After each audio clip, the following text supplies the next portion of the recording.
Apropos of the wet snow, Part 2, Chapter 3. I found 2 of my old schoolfellows with him. They seemed to be discussing an important matter. All of them took scarcely any notice of my entrance, which was strange, for I had not met them for years. Evidently, they looked upon me as something on the level of a common fly. I had not been treated like that even at school, though they all hated me. I knew, of course, that they must despise me now for my lack of success in the service, and for my having let myself sink so low, going about badly dressed and so on, which seemed to them a sign of my incapacity and insignificance. But I had not expected such contempt. Simonov was positively surprised at my turning up. Even in old days, he had always seemed surprised at my coming. All this disconcerted me. I sat down, feeling rather miserable, and began listening to what they were saying. They were engaged in warm and earnest conversation about a farewell dinner which they wanted to arrange for the next day to a comrade of theirs called Zverkov, an officer in the army, who was going away to a distant province. This Zverkov had been all the time at school with me too. I had begun to hate him particularly in the upper forms. In the lower forms, he had simply been a pretty, playful boy whom everybody liked. I had hated him, however, even in the lower forms, just because he was a pretty and playful boy. He was always bad at his lessons and got worse and worse as he went on. However, he left with a good certificate, as he had powerful interests. During his last year at school, he came in for an estate of 200 serfs, and as almost all of us were poor, he took up a swaggering tone among us. He was vulgar in the extreme, but at the same time he was a good-natured fellow, even in his swaggering. In spite of superficial, fantastic, and sham notions of honor and dignity, all but very few of us positively groveled before Zverkov, and the more so the more he swaggered. And it was not from any interested motive that they groveled, but simply because he had been favored by the gifts of nature. Moreover, it was, as it were, an accepted idea among us that Zverkov was a specialist in regard to tact and the social graces. This last fact particularly infuriated me. I hated the abrupt, self-confident tone of his voice, his admiration of his own witticisms, which were often frightfully stupid, though he was bold in his language. I hated his handsome, but stupid face, for which I would, however, have gladly exchanged my intelligent one, and the friandizi Millie.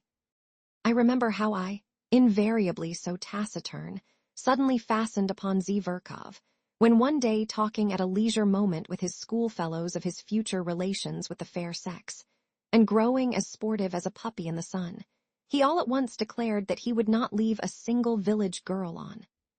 Our servile rabble applauded, but I attacked him, not from compassion for the girls and their fathers, but simply because they were applauding such an insect. I got the better of him on that occasion, but though Zverkov was stupid, he was lively and impudent, and so laughed it off, and in such a way that my victory was not really complete. The laugh was on his side. He got the better of me on several occasions afterwards, but without malice, jestingly, casually. I remained angrily and contemptuously silent, and would not answer him. When we left school, he made advances to me. I did not rebuff them, for I was flattered, but we soon parted and quite naturally. Afterwards I heard of his barrack-room success as a lieutenant, and of the fast life he was leading. Then there came other rumors of his successes in the service. By then he had taken to cutting me in the street, and I suspected that he was afraid of compromising himself by greeting a personage as insignificant as me. I saw him once in the theater, in the 3rd tier of boxes. By then he was wearing shoulder straps. He was twisting and twirling about, ingratiating himself with the daughters of an ancient general. In 3 years he had gone off considerably, though he was still rather handsome and adroit. One could see that by the time he was 30 he would be corpulent. So it was to this Zverkov that my schoolfellows were going to give a dinner on his departure. They had kept up with him for those 3 years, though privately they did not consider themselves on an equal footing with him. I am convinced of that. Of Simonov's 2 visitors, one was Ferfitchkin, a Russianized German. a little fellow with the face of a monkey, a blockhead who was always deriding everyone, a very bitter enemy of mine from our days in the lower forms. A vulgar, impudent, swaggering fellow who affected a most sensitive feeling of P. He was one of those worshippers of Zverkov who made up to the latter from interested motives, and often borrowed money from him. Simonov's other visitor, Trudolyubov, was a person in no way remarkable, a tall young fellow, in the army with a cold face, fairly honest, though he worshipped success of every sort, and was only capable of thinking of promotion. He was some sort of distant relation of Zverkov's, and this, foolish as it seems, gave him a certain importance among us. He always thought me of no consequence whatever. His behavior to me, though not quite courteous, was tolerable. "Well, with 7 rubles each," said Trudolyubov, 21 rubles between the 3 of us, we ought to be able to get a good dinner. Zverkov, of course, won't pay. Of course not, since we are inviting him, Simonov decided. Can you imagine? Ferfitchkin interrupted hotly and conceitedly, like some insolent flunky boasting of his master the general's decorations. Can you imagine that Zverkov will let us pay alone? He will accept from delicacy, but he will order 6 bottles of champagne. Do we want 6 for the 4 of us? Observed Trudolyubov, taking notice only of the 6.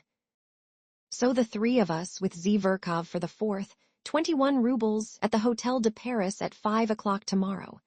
Simonov, who had been asked to make the arrangements, concluded finally. How 21 rubles? I asked in some agitation, with a show of being offended.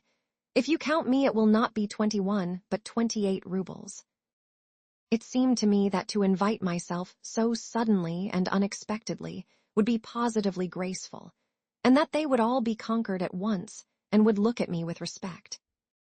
Do you want to join, too? Simonov observed, with no appearance of pleasure, seeming to avoid looking at me. He knew me through and through. It infuriated me that he knew me so thoroughly. Why not? I am an old schoolfellow of his, too, I believe, and I must own I feel hurt that you have left me out, I said, boiling over again. And where were we to find you? Ferfitchkin put in roughly. You never were on good terms with Zverkov, Trudolyubov added, frowning. But I had already clutched at the idea and would not give it up. It seems to me that no one has a right to form an opinion upon that, I retorted in a shaking voice, as though something tremendous had happened. Perhaps that is just my reason for wishing it now, that I have not always been on good terms with him. Oh, there's no making you out. With these refinements, Trudolyubov jeered. We'll put your name down, Simonov decided, addressing me. Tomorrow at 5 o'clock at the Hotel de Paris. What about the money? Ferfitchkin began in an undertone, indicating me to Simonov, but he broke off, for even Simonov was embarrassed. That will do, said Trudolyubov, getting up. If he wants to come so much, let him. But it's a private thing between us friends, Ferfitchkin said crossly, as he, too, picked up his hat. It's not an official gathering. We do not want it all, perhaps. They went away. Ferfitchkin did not greet me in any way as he went out. Trudolyubov barely nodded. Simonov, with whom I was left tête-à-tête, was in a state of vexation and perplexity, and looked at me queerly. He did not sit down, and did not ask me to. Yes. Tomorrow, then. Will you pay your subscription now?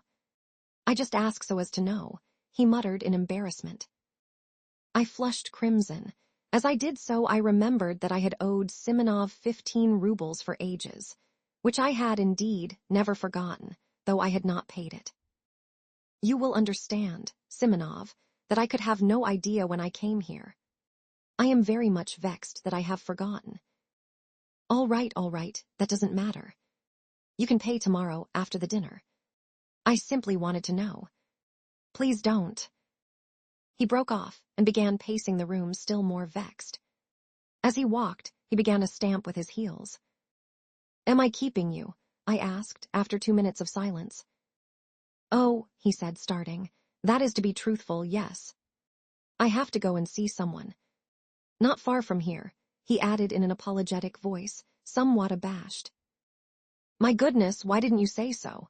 I cried, seizing my cap with an astonishingly free and easy air, which was the last thing I should have expected of myself.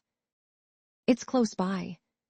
Not 2 paces away, Simonov repeated, accompanying me to the front door with a fussy air which did not suit him at all. So 5 o'clock, punctually tomorrow, he called down the stairs after me. He was very glad to get rid of me. I was in a fury.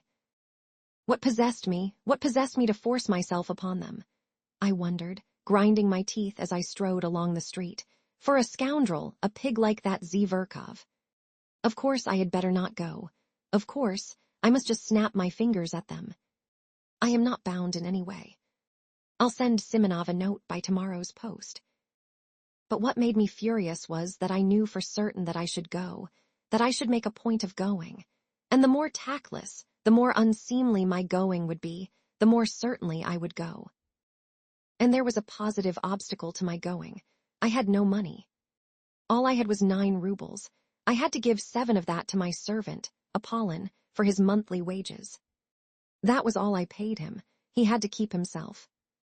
Not to pay him was impossible, considering his character. But I will talk about that fellow, about that plague of mine, another time. However, I knew I should go and should not pay him his wages. That night, I had the most hideous dreams. No wonder. All the evening I had been oppressed by memories of my miserable days at school, and I could not shake them off. I was sent to the school by distant relations, upon whom I was dependent and of whom I have heard nothing since. They sent me there a forlorn, silent boy, already crushed by their reproaches, already troubled by doubt, and looking with savage distrust at everyone. My schoolfellows met me with spiteful and merciless jibes, because I was not like any of them.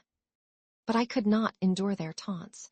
I could not give in to them with the ignoble readiness with which they gave in to one another. I hated them from the first, and shut myself away from everyone in timid, wounded, and disproportionate pride. Their coarseness revolted me. They laughed cynically at my face, at my clumsy figure, and yet what stupid faces they had themselves. In our school, the boys' faces seemed, in a special way, to degenerate and grow stupider. How many fine-looking boys came to us? In a few years, they became repulsive. Even at 16, I wondered at them morosely. Even then, I was struck by the pettiness of their thoughts, the stupidity of their pursuits, their games, their conversations. They had no understanding of such essential things. They took no interest in such striking, impressive subjects, that I could not help considering them inferior to myself. It was not wounded vanity that drove me to it, and for God's sake do not thrust upon me your hackneyed remarks, repeated to nausea, that I was only a dreamer, while they even then had an understanding of life. They understood nothing. They had no idea of real life, and I swear that that was what made me most indignant with them. On the contrary, the most obvious, striking reality they accepted with fantastic stupidity, and even at that time were accustomed to respect success. Everything that was just, but oppressed and looked down upon, they laughed at heartlessly and shamefully. They took rank for intelligence. Even at 16, they were already talking about a snug berth. Of course, a great deal of it was due to their stupidity, to the bad examples with which they had always been surrounded in their childhood and boyhood. They were monstrously depraved. Of course, a great deal of that, too, was superficial and an assumption of cynicism. Of course, there were glimpses of youth and freshness even in their depravity, but even that freshness was not attractive and showed itself in a certain rakishness. I hated them horribly, though perhaps I was worse than any of them. They repaid me in the same way, and did not conceal their aversion for me. But by then, I did not desire their affection. On the contrary, I continually longed for their humiliation. To escape from their derision, I purposely began to make all the progress I could with my studies, and forced my way to the very top. This impressed them. Moreover, they all began by degrees to grasp that I had already read books none of them could read, and understood things, not forming part of our school curriculum, of which they had not even heard. They took a savage and sarcastic view of it, but were morally impressed, especially as the teachers began to notice me on those grounds. The mockery ceased, but the hostility remained, and cold and strained relations became permanent between us. In the end, I could not put up with it. With years, a craving for society, for friends, developed in me.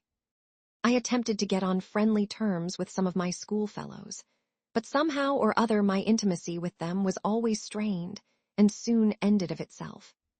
Once, indeed, I did have a friend, but I was already a tyrant at heart. I wanted to exercise unbounded sway over him.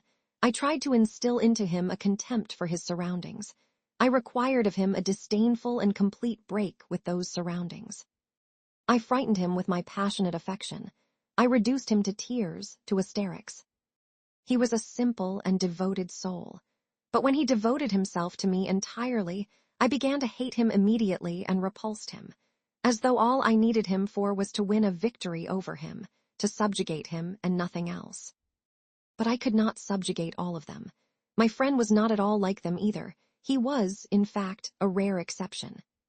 The first thing I did on leaving school was to give up the special job for which I had been destined so as to break all ties, to curse my past and shake the dust from off my feet. And goodness knows why, after all that, I should go trudging off to Simonov's. Early next morning, I roused myself and jumped out of bed with excitement, as though it were all about to happen at once.